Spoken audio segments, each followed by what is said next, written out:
ప్రజలు సుఖ సంతోషాలతో ఉండాలని మంత్రాలయం రాఘవేంద్ర స్వామిని కోరుకున్నారు మంత్రి నారా లోకేష్. మంత్రాలయం మఠం పీఠాధిపతి సుబుధేంద్ర తీర్థుల వారి ఆధ్వర్యంలో నిర్వహించిన 404వ పాదుక పట్టాభిషేక మహోత్సవంలో మంత్రి లోకేష్ పాల్గొన్నారు.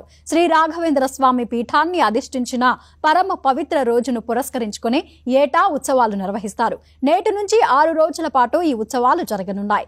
ముందుగా మంచాలమ్మ ఆలయంలో అమ్మవారిని నారా లోకేష్ దర్శించుకుని ప్రత్యేక పూజలు నిర్వహించారు. రాఘవేంద్ర స్వామిని దర్శించుకున్న మంత్రి లోకేష్ కు సుబుధేంద్ర తీర్థులు ప్రత్యేక ఆశీర్వచనాలు చేశారు.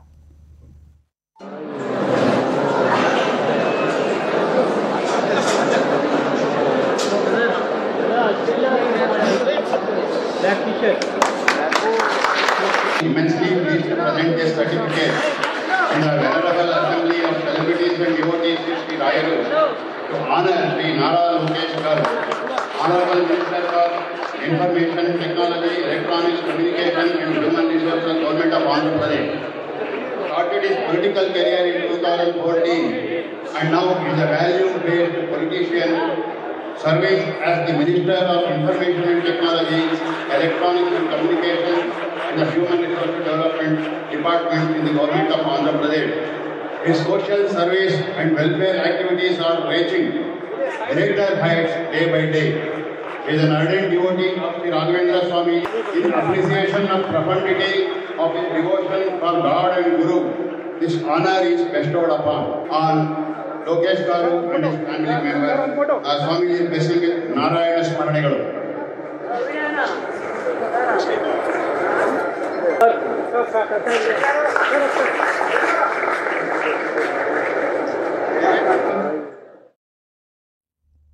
ఆ తరువాత ఆలయంలో నిర్వహించిన రథోత్సవంలోనూ మంత్రి లోకేష్ పాల్గొన్నారు.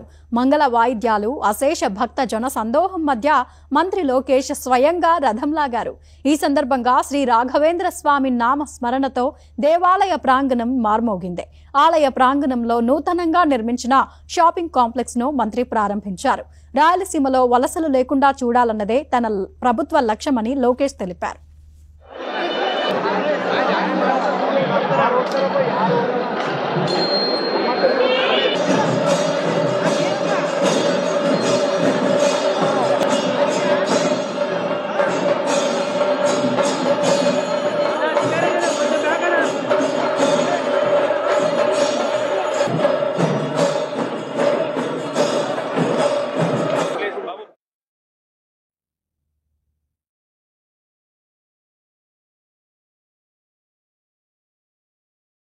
స్వామి గారిని దర్శించుకుంటాను. ఎందుకంటే నాకు చాలా చాలా సంతోషంగా అనిపించింది.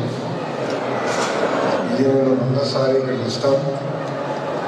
పాదయాత్రలో కూడా స్వామి గారి దర్శనం చేసుకోవాలని చాలామంది చాలా విషయాలు చెప్పారు. ఆనాడు మా తల్లికి ఫోన్ చేసి మా తల్లిని అడిగాను, మీ అభిప్రాయం ఏంటంటే, అప్పుడు నాకు తల్లి ఒకటే చెప్పింది, నీ మనసులో ఏముందో అది నువ్వు పాటించు అని చెప్పింది. ఆ రోజు మా తల్లి చెప్పినట్టు నేను నష్టం జరిగింది, స్వామి గారు ఆశీస్సులు తీసుకోవడం జరిగింది. పెద్దలతో ఇంతంత సంతోషంగా బతకాలి, కులాల మతాలు ప్రాంతాలు అతీతంగా తెలుగు ప్రజలు అన్ని రంగాల్లో అగ్రస్థానంలో ఉండాలి లక్ష్యంతో మేము పనిచేస్తున్నాం. ప్రజల ఆశీస్సులు మాకు ఉండాలి, దీవెనలు మాకు ఉండాలి. అహర్నిశలు మీకోసం శ్రమిస్తున్నాం. రాబోయే రోజుల్లో కూడా ప్రజలు చల్లగా ఉండాలని, వర్షాలు బాగా పడాలి, ప్రత్యేకంగా మన ప్రాంతానికి వలసలు లేకుండా చేయాలనేది ఒక లక్ష్యం. స్వామి గారితో కూడా కొన్నిసారి పాదయాత్రలు వచ్చినప్పుడు కూడా అందరం మాట్లాడుకున్నాం. ఇష్టపడతాం, మీ ఆశీస్సులు ఎప్పుడు మాకు ఉండాలని ఉన్న ప్రజల్ని కోరుకుంటూ